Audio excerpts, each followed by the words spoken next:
दोस्तों सोचिए एक एआई मॉड्यूल लॉन्च होता है और देखते ही देखते पूरा का पूरा आईटी सेक्टर हिल जाता है। दिग्गज जैसे कि इन्फोसिस, विप्रो, टीसीएस ये गिरने लगते हैं। इन्वेस्टर्स घबराए हुए हैं और हर तरफ एक ही सवाल है, क्या एंथ्रोपिक क्लाउड जैसे एआई टूल्स की वजह से पूरा का पूरा आईटी स्टॉक्स क्रैश हो सकते हैं? असली वजह क्या है, नैरेटिव क्या है और रियलिटी क्या है? आज बिना किसी बायस के इस वीडियो में डाटा और फंडामेंटल्स के साथ डीकोड करने वाला हूं। तो बने रहिए वीडियो के अंत तक और स्टॉक मार्केट इन्वेस्टमेंट के बारे में हमारे साथ कुछ नया सीखिए। नमस्कार दोस्तों, मैं उमेश त्रिपाठी आपका स्वागत करता हूं स्टॉक फॉर रिटेल पर स्टॉक मार्केट से जुड़ी एक नई जानकारी के साथ। ध्यान रखिए, वीडियो सिर्फ एजुकेशनल पर्पस से, यहां पर किसी तरह का रिकमेंडेशन नहीं है। तो जहां तक एंथ्रोपी की बात है, एंथ्रोपी की न्यूज़ तो कल या परसों आई है। उसके पहले से अगर हम ध्यान दें तो कुछ महीनों से खासतौर पे आईटी स्टॉक्स में प्रेशर हमें देखने को मिल रहा है।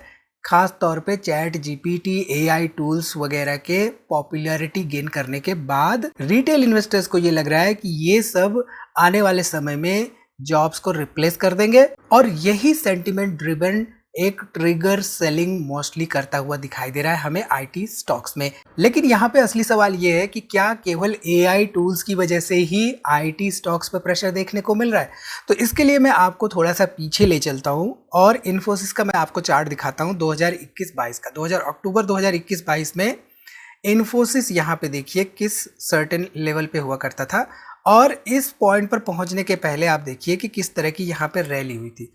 उसके पहले आप देखिए कि कितने सालों तक इन्फोसिस यहाँ पे एक सर्टेन रेंज में कंसोलिडेट कर रहा था। ऑलमोस्ट 2012, 13, 14 के बाद से इन्फोसिस 600 से 800, 900 के रेंज में ही रहता था। उसके बाद से यहाँ पे एक मोमेंट हुई और फिर 2021-22 के बाद से एक कंसोलिडेशन जोन हमें फिर दिखाई दे रहा है। अब ये क्या इन्फोसिस के साथ ही हो रहा है या और भी आईटी कंपनियों के साथ हो रहा है? इसको समझने के लिए हम जस्ट आईटी बीज का यहाँ पे एग्जाम्पल लेंगे।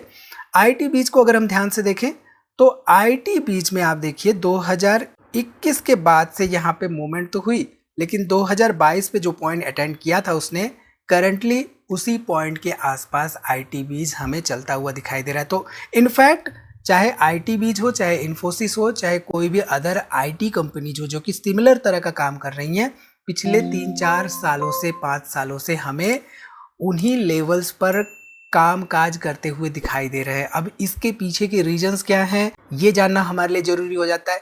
एंड इसके साथ ही साथ अब खासतौर पे ऐसी सिचुएशंस में जहां पे एंथ्रोपिक क्लाउड की बातें होने लग गई हैं, हमें कंपनी वाइज एनालिसिस करना इंपॉर्टेंट हो जाता है कि कहीं इन्फोसिस सैस रिलेटेड प्रोजेक्ट्स पे तो नहीं काम कर रही है, क्या उनका रेवेन्यू, मेजर रेवेन्यू सास रिलेटेड प्रोजेक्ट्स तो नहीं है, कहीं वो सेल्स फोर्स पे ज़्यादा डिपेंडेंट तो नहीं है, कहीं विप्रो तो सास पे नहीं ज़्यादा काम कर रही है, कहीं बिरला सॉफ्ट तो सास पे ज़्यादा नहीं काम कर रही है। तो डिपेंडेंसी ऐसे प्रोजेक्ट्स की जो कि इनके क्लाइंट से रेवेन्यू जनरेट करके इनको ले आती है, इनकी स्टडी हमारे लिए इंपॉर्टेंट हो जाती है। तो इसलिए मैं आपको कहता हूँ कि डाटा ड्रिवन एनालिसिस हमारे लिए इंपॉर्टेंट होती है, ना कि हेडलाइंस। हेडलाइंस तो आती है, हेडलाइंस चली जाती है, आज की बात नहीं है, सदियों दशकों से ऐसा होता आया है। ठीक है, तो यहाँ पे एंथ्रोपिक ने क्या किया है कि रिसेंटली उन्होंने करीब करीब 11 नए प्लगइन्स लॉन्च किए हैं और ये प्लगइन्स क्या कर रहे हैं, उसी तरह का काम कर रहे हैं जिस तरह के सर्विसेज आईटी कंपनीज प्रोवाइड कर रही है अपने क्लाइंट्स को। मान लीजिए एक कंपनी है जो कि एक आईटी कंपनी है, आई कंपनी। ये पर्टिकुलर कंपनी अपने एक एंटरप्राइज सॉल्यूशन लेकर आई है और इसके 5 क्लाइंट्स हैं। अब ये 5 क्लाइंट से सर्टेन रेवेन्यू जनरेट कर रहे हैं, राइट? अब यहाँ पे जो SaaS बेस्ड इनकी सर्विसेज हैं जो कि आई प्रोवाइड कर रही है इन 5 क्लाइंट्स को इनफैक्ट सॉरी। तो अब यहाँ पे ये जो रेवेन्यू आई को जा रहा है, अब ये जो एंथ्रोपिक क्लाउड लेके आ गए हैं, यहाँ पे Anthropic cloud at a certain subscription, कंपनियां, डर ये है कि कंपनियां कहीं इनके पास ना चली जाएं क्योंकि यहाँ पर कॉस्ट उनका कम हो जाएगा। तो कंपनी जनरली क्या देखती है, कॉस्ट में कमी करना चाहती है, राइट? किसी भी तरह के काम पे वो जब लगी होती है, किसी भी तरह के प्रोजेक्ट्स पे, तो वहाँ पे अपने कॉस्ट को मिनिमाइज कैसे करे और रेवेन्यूज को कैसे बढ़ाए उस पर काम कर रही होती है।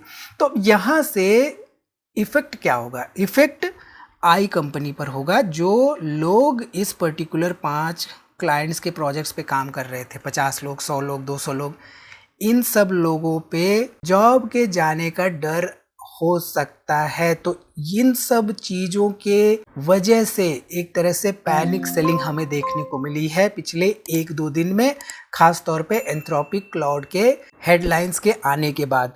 लेकिन अगर हम ध्यान दें तो ये जो भी नैरेटिव्स आते हैं, राइट, ये जो भी हेडलाइंस आते हैं ये एक फियर पैदा करते हैं, लेकिन AI इम्पैक्ट इमीडिएट नहीं होता है। AI एडॉप्शन कंपनियों में धीरे धीरे होता है over a period of time. ठीक है, अब यहाँ पे समझते हैं कि क्या AI एकमात्र फैक्टर है IT कंपनियों के स्टॉक्स में गिरावट की।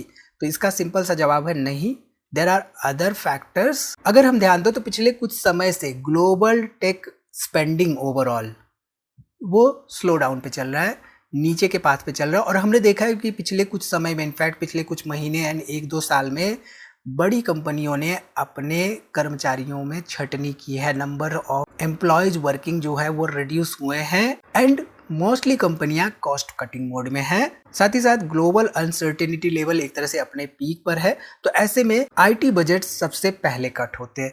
इसके साथ ही साथ जो IT कंपनियों में including companies like Infosys, order book या डील्स की जो पाइपलाइन हुआ करती थी, वो डील्स की पाइपलाइन कहीं ना कहीं से वीक दिख रही है पिछले पास्ट कुछ महीनों में एंड कुछ क्वार्टर्स में। तो ये फैक्टर्स मिलके मोस्टली पूरे के पूरे IT सेक्टर को पिछले कुछ सालों में मल्टी ईयर स्लो डाउन में ला दिए हैं। और ये हमने देखा था कि चार्ट में रिफ्लेक्ट हो रहा था, राइट। इन्फोसिस 2021-22 के बाद उसी के आसपास है, इनफैक्ट उससे नीचे है जहां पे वो था 2021-22 में in terms of share price.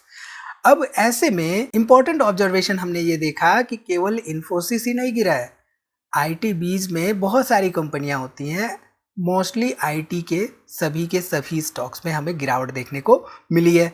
इसका सीधा सीधा मतलब ये है कि ये just because of Anthropic cloud नहीं है, ये पिछले कुछ सालों में मल्टी ईयर IT सेक्टर की स्लो डाउन की वजह से है। तो IT सेक्टर को अगर हम ध्यान दें तो एक तरह से डाउन साइकिल पे हमें चलते हुए दिखाई दे रहा है पिछले कुछ सालों में। ठीक है, तो नो डाउट क्लाउड बहुत पावरफुल चीज है, बट एंटरप्राइज जो होती हैं वो ओवरनाइट स्विच नहीं कर लेती कि आज उन्होंने हेडलाइंस देखी और कल के कल जो इन्फोसिस जैसी कंपनियों के पास उनके प्रोजेक्ट्स चल रहे थे उनको उन्होंने बोला कि भाई आज से आप काम नहीं करोगे, हमारे लिए क्लाउड काम करेगा। तो ये ओवरनाइट स्विचिंग एंटरप्राइज लेवल पर नहीं होती है। एडॉप्शन में हमेशा कम से कम 3 से 5 साल का मैच्योरिटी साइकिल होता है। तो ऐसे में बहुत तरह की कंपनियां ऐसी होंगी जो कि अडॉप्ट कर ले जाएंगी एंथ्रोपिक क्लाउड को भी एंड सस्टेन कर ले जाएंगी, लेकिन बहुत सारी कंपनियां ऐसी होंगी जो कि वीक पड़ जाएंगी और हो सकता है कि कोडैक जैसी कंपनियां भी बन जाएं। तो मार्केट में जो भी पैनिक दिख रहा है वो नैरेटिव ड्रिवन है, डाटा ड्रिवन नहीं है। सबसे इंपॉर्टेंट बात हमें ये समझ के चलनी होगी। ठीक है, तो इन्फोसिस का अगर हम देखें तो ये कुछ SaaS रिलेटेड प्रोजेक्ट्स हैं इनके पास एंड जो भी इनका मेजर रेवेन्यू आता है वो इनफैक्ट SaaS रिलेटेड प्रोडक्ट से नहीं आता है। बहुत सारे प्रोजेक्ट्स हैं इनके पास, ऐसा नहीं कि केवल SaaS पे ही काम कर रहे हैं, सॉफ्टवेयर एज ए सर्विस से ही प्रोवाइड कर रहे हैं अपने क्लाइंट्स को।